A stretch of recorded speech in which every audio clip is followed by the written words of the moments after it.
tugas CGT itu untuk demonstrasi kontekstual. Ingin mewawancara Bapak terkait tentang pengambilan keputusan sebagai pemimpin pembelajaran terkait nilai-nilai kebajikan. Pak, Bapak berkenan kan Pak untuk saya wawancarai Pak hari ini? Nah kalau begitu langsung saja Pak.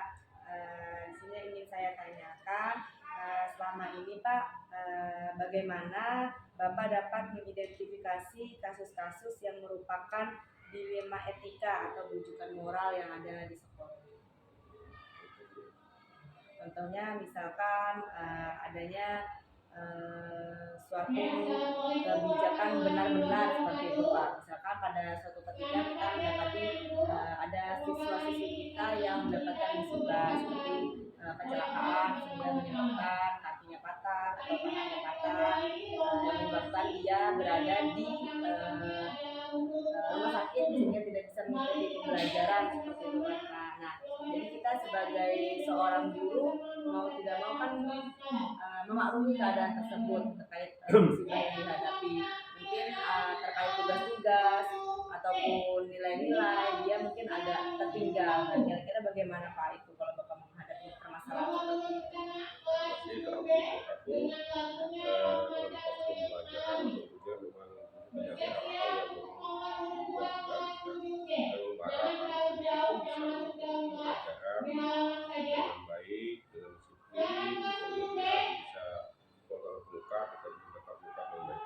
Nah, kalau kejadian permasalahan anak didik kita misalnya terjadi hal diinginkan, kemudian tadi ada musibah, kecelakaan sehingga mereka tidak mengikuti terusir pembelajaran secara aktif di sekolah secara daring. Tentunya sekolah kan punya aturan yang kebijakan, apalagi dalam hal pembelajaran mereka belajar ini kan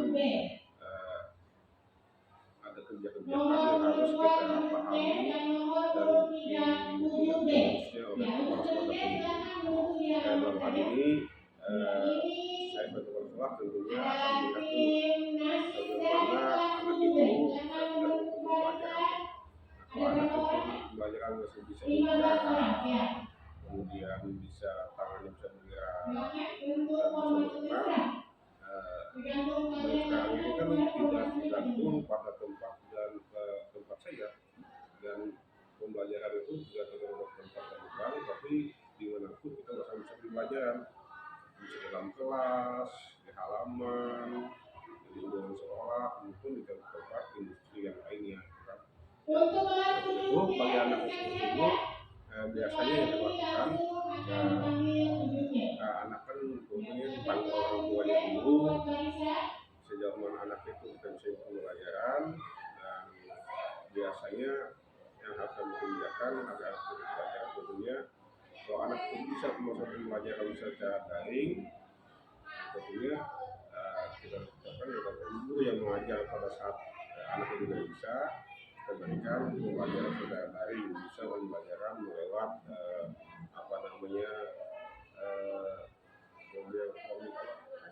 kelas dulu itu kan. Nah itu kan sampai saat ini pembelajaran itu masih tetap berlaku, dan itu kondisi pembelajaran yang lebih efektif dilakukan atau lewat Zoom ataupun webinar itu.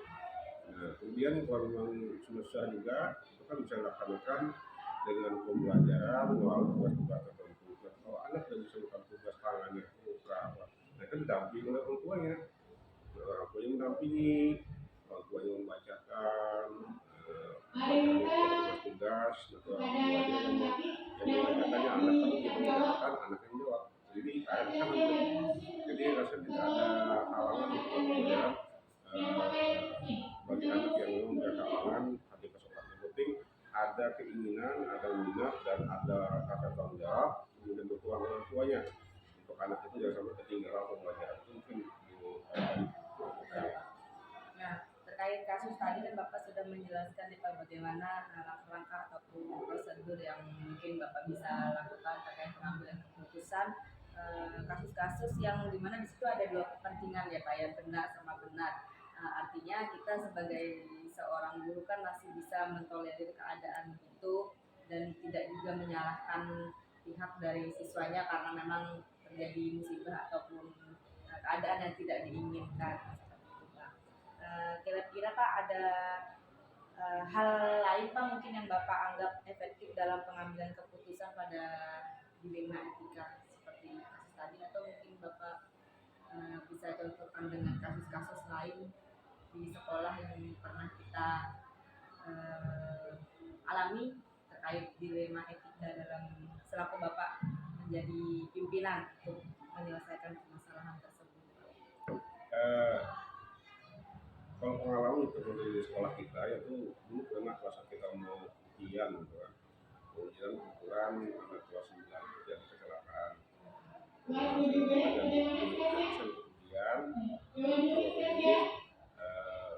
dari penelitian ujian itu memutuskan seorang guru yang akan membawa soal itu ke tempat guru anak sebelumnya sudah koordinasi dengan orang tua dan kesiapan anaknya. Jadi intinya orang dulu, jadi orang di sekolah ditugaskan seorang guru membawa soal ke anak sesuai dengan jadwal yang ditentukan, kemudian orang tua yang mendampingi. Kemarin itu hanya akan berjalan kaki sudah mulut dan tangan bisa bekerja. Jadi untuk saat itu anak kita melaksanakan, kita mengalah dengan anak. Karena bagaimanapun anak itu harus mengerti belajar untuk kemudian dengan baik. Itu bukan hak mereka untuk belajar waktu berupaya. Jadi mungkin itu yang kita alami sekarang. Dan alhamdulillah pertamanya pada sukses dan orang tuanya menyambut dan merasa bangga ada semua dari sekolah. Tidak ada yang namanya ujian ulang atau ujian ulang. Terkait contoh-contoh ataupun kasus yang Bapak ceritakan tadi Pak, kira-kira ada tantangan tersendiri tidak Pak dalam mengambil suatu keputusan pada kasus-kasus dilema etika yang mungkin tidak memihak dari salah satu pihak atau supaya pihak-pihak lain tidak ada yang merasa dikecewakan, tidak merasa dirugikan. Tantangannya apa Pak? Kasus yang kamu ada beda sih. Kalau memang bisa kasus yang sama kan boleh, atau memang contoh dengan kasus yang lain? Biasa ini kan melakukan biasa yang terjadi itu hal ada pelanggaran dalam rutin atau sesuai tidak wajib di sekolah. Nah biasanya kan kita di sekolah itu punya SOP bahwa setiap kali itu dalam pengawasan dulu untuk bisa belajar dengan aktif, dengan disiplin, dengan semangat dan berjuang. Dan terjadi hal-hal yang menjadi anak ada pelanggaran di sekolah, biasanya yang kita lakukan adalah pembinaan dari awal.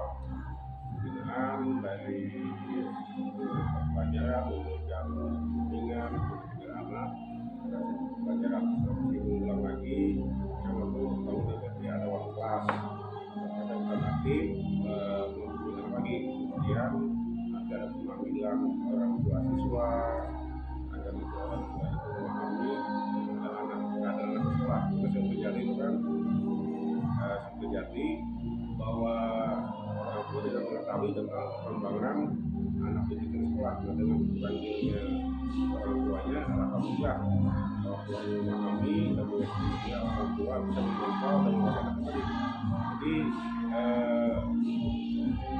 antara sekolah dengan orang tua menjadi komunikasi kerjasama, menjadi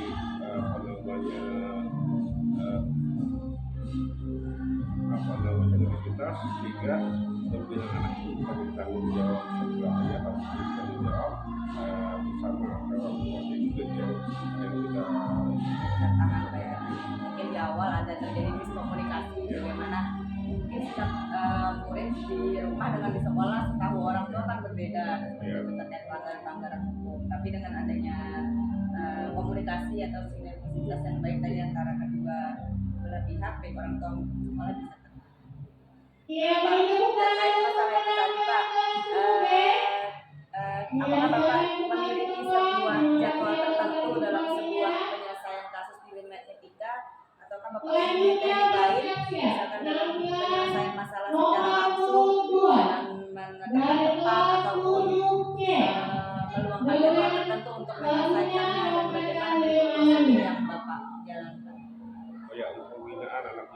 kita ini sebenarnya prosedur pemilihan anak di sekolah sebelum sampai saya sampaikan kita ini punya aturan tata tertib yang harus dipahami bersama. Tentunya apabila terjadi pelanggaran tata tertib, etika, moral ataupun pelajaran disiplin anak, tentunya kan ada langkah-langkah yang patut dilakukan, baik dari guru, kemudian ada wali kelas, kemudian nanti pembinaan dari bimbingan konseling. Jadi ada pameran Pendidikan anak anak agar mereka itu bisa membuat lebih baik lebih baik. Nah kemudian nanti selanjutnya biasanya juga ada melakukan wali kelas, asing, baik siswa atau anak-anak seperti itu. Kalau memang nanti sudah ke itu masing-masing anak itu masih belum juga, biasanya akan adalah nanti kepala sekolah yang akan membinanya, dengan doa memberikan pengetahuan lebih tajam lagi tentang anak itu agar anaknya tidak dalam keadaan lebih memahami tentang jadi pelajaran yang baik itu. Jadi biasanya seperti itu. Kenangan bola sekolah adalah anak ini agak sulit diatasi, sulit dibina, sehingga nanti kepala sekolah program aktif untuk memberikan solusi masalah itu. Dan alhamdulillah dari anak yang itu kita berikan pengertian terus di monitoring, dipantau, dibina semua oleh pihak sekolah. Kalau misalnya ulang kita panggil kembali orang tuanya sama sekali, sehingga anak itu bisa memahami dan bisa menjadi lebih baik. Berarti ada jadwal tertentu dan prosedur-prosedur yang dilaksanakan Pak ya terkait pengambilan keputusan. Nah Pak, kira-kira adakah seseorang ataupun faktor-faktor pendukung yang selama ini membantu ataupun mempermudah Bapak dalam mengambil keputusan terkait dilema etika? Ya, di sekolah ini kan saya katakan tadi, sekolah ini adalah bertanggung jawab bersama, bukan tanggung jawab diberikan kepada sekolah. Juga keberhasilan yang kita capai atas keberhasilan bersama antara kepala sekolah, siswa, guru, kemudian ada wali kelas, ada wakil kepala sekolah, dan ada semua, bahkan nanti ada pengawas pendidikan. Nah biasanya kalau terjadi hal-hal yang seperti tadi, kalau itu berat mengambil keputusan, kepala sekolah kan tidak bisa menjaga sendiri. Masyarakat padahal dari kawan-kawan kita terlibat dan panggil mereka melakukannya tentang bagaimana program masalah tadi, terutama adalah dari suatu kekuasaan dan senior. Jadi yang kita pikirkan, kita pada usaha itu adalah kolaborasi bersama. Jadi memang kita mempunyai khusus seperti itu. Jadi tidak ada keputusan itu diambil oleh kepala atau kepala sebenarnya kita mengambil keputusan bersama. Namun ini setelah kita sepakat, kita cari nah baru kita putuskan kayak gini bang. Seperti tata kerja, tata pola manajemen pembelajaran ini saya juga sama jadi ada kebersamaan semua komponen sekolah tekan kemudian juga dilakukan. Berarti banyak orang-orang yang berperan supaya bisa saling berkolaborasi dalam pengambilan suatu keputusan, Pak ya. Baik Pak, dari semua hal yang sudah Bapak sampaikan tadi, pembelajaran apa yang mungkin bisa Bapak petik dari pengalaman Bapak selama mengambil keputusan terkait dilema etika? Yang untuk kita melaksanakan tugas dengan baik dan tidak melanggar etika, tidak melanggar segala ketentuan yang tentunya sebagai sekolah harus selalu memegangkan dan ada aturan dan ketentuan atau hukum yang menjadikan standar SOP sekolah ini. Baik itu Kemendikbud atau pemerintah, kemudian Pak Bupati, kebijakan dinas pendidikan, maupun tadi aturan-aturan yang ada ditetapkan oleh kepala sekolah yang berhubung kepada aturan-aturan yang lebih tinggi lagi. Jadi itu, nah dengan adanya pedoman itu, insya Allah kepala sekolah akan bertindak lebih nyaman dan lebih mudah, dan rasanya tidak ada yang salah kalau kita baru berhenti. Intinya kepala sekolah harus mengikuti aturan ketentuan yang telah digariskan dalam hal pembinaan, dalam hal pengolahan sekolah ini sekolah. Intinya itu, kemudian kita sebagai kepala sekolah lebih dewasa menghadapi masalah itu, tidak emosional, tidak egois, kemudian harus menjadi kebersamaan. Jadi antara tanggung jawab, kemudian ada dedikasinya, loyalitas untuk sama-sama meningkatkan kualitas pendidikan. Jadi intinya pengalaman yang saya lakukan, jadi alhamdulillah kebersamaan tadi dan sebenarnya saya dan kawan-kawan. Silakan masing-masing pada fungsinya, apa bentuk fungsi pelajaran, wali kelas, kemudian guru piket, dan kepala sekolah, dan tugas kepala sekolah ini fungsi yang kita coba jalankan. Itu mungkin yang harus yang saya lakukan selama ini. Jadi intinya pendelegasian kemudian memang penting kepada kawan-kawan kita yang bukan delegasi. Jadi terima kasih banyak Pak untuk wawancara ataupun sharing pengalaman Bapak terkait pengambilan kebijakan selaku pimpinan, yang tentunya kebijakan tadi dari yang saya simak Bapak selaku pimpinan telah mengambil suatu kebijakan itu tidak diktator, artinya tidak sebelah pihak dari Bapak sendiri selaku pimpinan, tapi juga melibatkan warga sekolah supaya begitu baik orang tua, pemerintah dan sebagainya juga dengan masih memberikan nilai-nilai norma kelonggaran untuk kebaikan bagi siswa kita. Terima kasih banyak Bapak atas waktu dan kesempatan yang Bapak berikan pada pagi hari ini. Meraih mimpi, menggapai langit yang tinggi. Sebelumnya saya ucapkan selamat pagi. Terima kasih banyak atas waktu dan kesempatan yang Ibu berikan. Ini saya Bu Bayatika Sari, CGP dari SMP Negeri 2 Sampit. Pada kesempatan hari ini ingin melakukan wawancara dengan Ibu terkait pengambilan keputusan seorang pemimpin pembelajaran yang berkaitan dengan nilai-nilai kebajikan. Terima kasih sebelumnya Ibu sudah meluangkan waktu dan mau diwawancarai pada pagi hari ini pada kesempatan ini. Terima kasih juga, selamat pagi juga untuk Bayu yang mau datang ke sekolah kami ke SMP Muhammadiyah ini ya untuk silaturahmi, untuk menginginkan tugas ya. Ya, sudah mudah-mudahan tugas lancar. Ya, amin. Terima kasih Ibu. Baik Ibu, berkaitan dengan wawancara pada pagi hari ini, selama ini kan Bu, bagaimana kira-kira Ibu dapat mengidentifikasi kasus-kasus yang merupakan dilema etika atau bujukan moral yang ada di sekolah Ibu? Baik, terima kasih untuk pertanyaannya.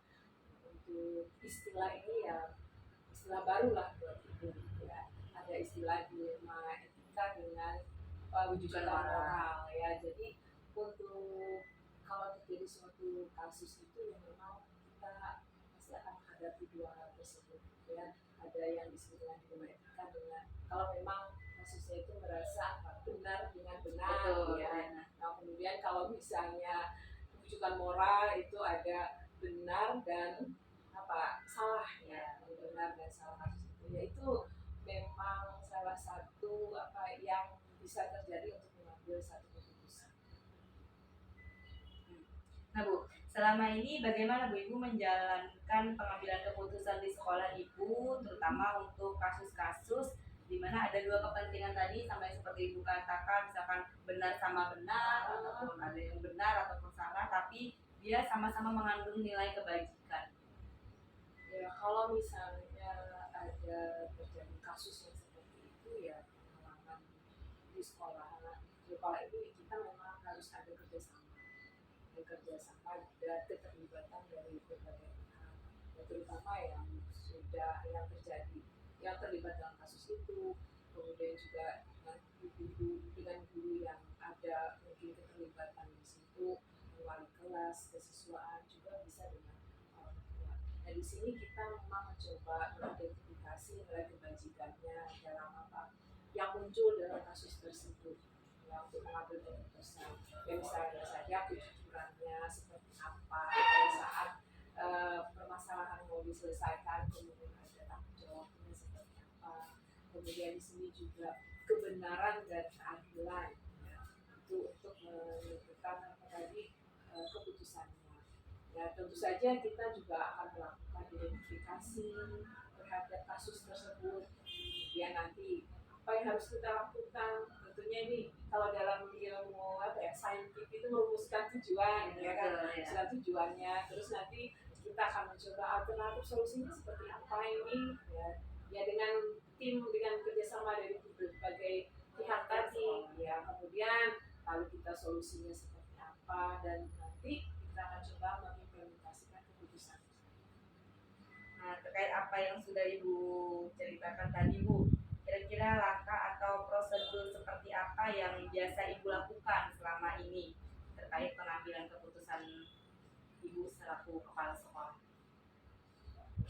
Ya mungkin langkah-langkah yang dilakukan itu tadi yang pertama kita akan mengenali dulu ya nilai-nilai yang saling bertentangan dari kasus tersebut, apalagi kalau misalnya kasusnya benar-benar ya.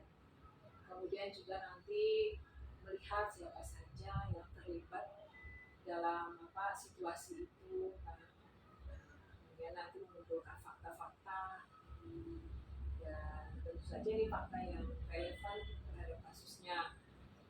Terus ada juga yang benar dan salah diuji dulu untuk mengambil keputusan tersebut. Dan sesuai biasanya itu nanti kan ada beberapa juga yang paradigma dari yang ada itu dimasukkan juga sehingga nanti ada satu keputusan itu. Kalau keputusan sudah diambil, kita akan melihat lagi hasil keputusan itu. Ya istilahnya sekarang itu apa? Refleksi ya? Iya betul. Ya, refleksi keputusan tersebut. Begitu. Jadi langkah-langkah yang tadi Bu ya, dari mulai mengenali dulu nilai-nilai yang bertentangan seperti apa, kemudian mengumpulkan fakta-fakta sampai pada pengujian benar atau salah, kepada refleksi tadi. Nah Bu, kira-kira hal-hal apa saja yang selama ini Ibu anggap efektif dalam pengambilan keputusan terkait kasus-kasus dilema etika? Kalau hal-hal yang efektif itu mungkin adanya kerjasama yang terjadi dalam kasus tersebut, juga mungkin keterbukaan dan kejujuran dari berbagai pihak itu adalah hal-hal yang bisa efektif mendukung pengambilan keputusan. Untuk hal-hal yang selama ini Ibu lakukan tadi terkait pengambilan keputusan dengan berbagai pihak sekolah, ada tantangan tidak Bu dalam pengambilan keputusan terkait dilema etika itu? Pasti ada. Ya, kalau secara teori itu kan kita butuh, tapi sebenarnya dalam prosesnya itu kan pasti ada tantangan. Iya. Tantangan itu ya biasanya ya dari pihak sekolah, dari guru juga itu kan persepsi itu kan tidak semuanya sama. Saya berbeda. Apalagi kalau kita di sekolah itu kan guru yang ngajar itu kan berbeda-beda nih dari tingkatan usia. Ada yang masih dalam paradigma lama, pola pembelajaran yang lama, ada juga pola pembelajaran yang baru. Nah, kalau itu adalah salah satu tantangan, bisa jadi kan apa yang mau kita usul itu kan pasti ada perdebatan dulu, ya sama mengerti saja itu adalah satu tantangan. Jadi bagaimana cara kita untuk mengalami tantangan tersebut itu pasti ada tantangan. karena itu tadi karena paradigma Iya, paradigma dengan paradigma. itu jadi memang beda, apalagi sekarang seperti kamu aja. Iya, betul. Jadi sebagai seorang pemimpin kalau kita bisa menengahi seperti itu ya Bu, dan mendorong juga. Iya. Itu apa akhirnya kan bisa menerima ya, walaupun mungkin menerimanya itu dengan Terbata-bata mungkin gitu ya Bu. Semuanya perlu proses seperti itu kan. proses itu tantangan. Baik Bu, terkait kendala ataupun tantangan tadi Bu, dalam penyelesaian kasus dilema etika itu bagaimana Ibu menyelesaikannya? Apakah ada jadwal tertentu, memiliki tempat penyelesaian tertentu, atau memiliki prosedur atau bentuk yang memang Ibu miliki sendiri? Boleh tolong diceritakan? Mungkin itulah ya, tergantung dari kasusnya. Ya, kalau misalnya kasusnya itu memang bisa diselesaikan pada saat itu, ya bisa selesai. Kalau memang kasusnya memerlukan waktu, memerlukan banyak keterlibatan orang-orang, ya itu kita akan melakukan penjadwalan. Dan alhamdulillah sementara ini kasus yang terjadi di sekolah kita itu memang tidak sampai keluar keterlibatan instansi lain. Insya Allah mudah-mudahan hanya memang misalnya kasus itu ya kasus anak kena anak atau apa itu, jadi kita memang untuk kalau memang bisa diselesaikan dalam waktu yang cepat, kalau memang perlu itu ya karena mungkin banyak harus ada tim yang ini kan ya memang ada penjadwalan juga yang mungkin perlu waktu 1 minggu. Tergantung kasusnya seperti apa, melihat situasi dan kondisinya juga. Iya Bu. Untuk Ibu menyelesaikan kasus-kasus dalam pengambilan keputusan tersebut, adakah seseorang ataupun faktor-faktor yang selama ini bisa membantu atau mempermudah Ibu dalam pengambilan keputusan terkait kasus-kasus dilema etika ini? Kalau seseorang itu dilema etika itu untuk menginginkannya ya, apa tadi istilahnya, pengambil keputusan. Ya, pengambilan keputusan. Mungkin kita untuk mengambil keputusan itu kita dengan tim itu deh, ya dengan tim, ya keterlibatan bagian kesiswaannya, dengan wali kelas, dengan BK, ya mungkin itu aja yang kerjasama itu. Kolaborasi ini Bu ya, berarti melibatkan seluruh warga sekolah. Iya, yang memang ada misalnya ini kan kasus anak kayak kemarin itu pada saat kita pandemi kan ada anak yang kita belajar harus baik Ya, dari dan anak itu ternyata dia tidak memiliki alat gitu ya, kendala paket kuota data. karena kan dia mungkin tidak bisa menyelesaikan tugas yang diberikan secara online, sehingga kan dulu kan ada sih anak yang memberikan pertanyaan kenapa anak itu baik ya, jadi gitu. Nah itu kan berarti harus ada keterlibatan dengan guru untuk menyelesaikan masalah tersebut. Bagaimana kebijakan dari sekolah itu untuk anak tersebut. Nah, kendalanya itu kan tidak semua anak kan punya kemampuan. Jadi ada keterlibatan dengan guru, dengan wali orang tuanya, kemudian dari wali kelas, BK, Penyelesaian itu dan mengambil keputusan tepat seperti yang ya, jadi yang keterkaitan memang apa ya, guru yang memang ada yang berhubungan dengan orang itu, jadi tidak semua unsur di sekolah yang memang ada hubungannya dengan kasus itu. Nah Bu, dari semua hal yang sudah Ibu sampaikan, Ibu ceritakan tadi, nah kira-kira ini pembelajaran apa yang bisa Ibu dapatkan atau Ibu petik dari pengalaman Ibu selama Ibu mengambil keputusan terkait dilema etika? Itu terkait dilema etika ya, keputusan. Kayaknya untuk itu memang apa ya, kalau ada apa prinsip yang kebajikan tadi ya, kebajikan terus harus kembali ke peserta didik ya. Jadi memang apa berpihak ke peserta pada muridnya ya, pada muridnya, yaitu kemudian ada ya apa yang kita ambil keputusan itu memang kita harus bisa menerima konsekuensi, Harus memang benar-benar bertanggung jawab dan ini Bu ya. iya. Jadi apa yang sudah kita putuskan itu ya, kita harus terima konsekuensi. Tapi memang kita perlu tadi ada istilah refleksi tadi, Iya. ya harus ada menilai diri setelah sudah mengambil keputusan itu, apakah itu sudah keputusan Yang terbaik tepat, atau tidak. terbaik, betul. Jadi mudah-mudahan itu kan keputusan yang terbaik. Sehingga tidak terkesan satu arah atau memihak satu pihak saja, sehingga membuat ada yang kecewa mungkin gitu lah. Jadi keputusannya yang memang benar-benar harus menemukan solusi seperti Menemukan itu, solusi. supaya tidak ada yang merasa dirugikan. Ya memang itu memang kalau kita apalagi sekarang kan pendidikan wajib 12 tahun kan. Iya. Jadi kita tidak bisa mengambil keputusan yang tidak berpihak ke serta ya, dengan pertimbangan segala macam untuk mengambil keputusan itu. Ya memang harus ada proses tadi.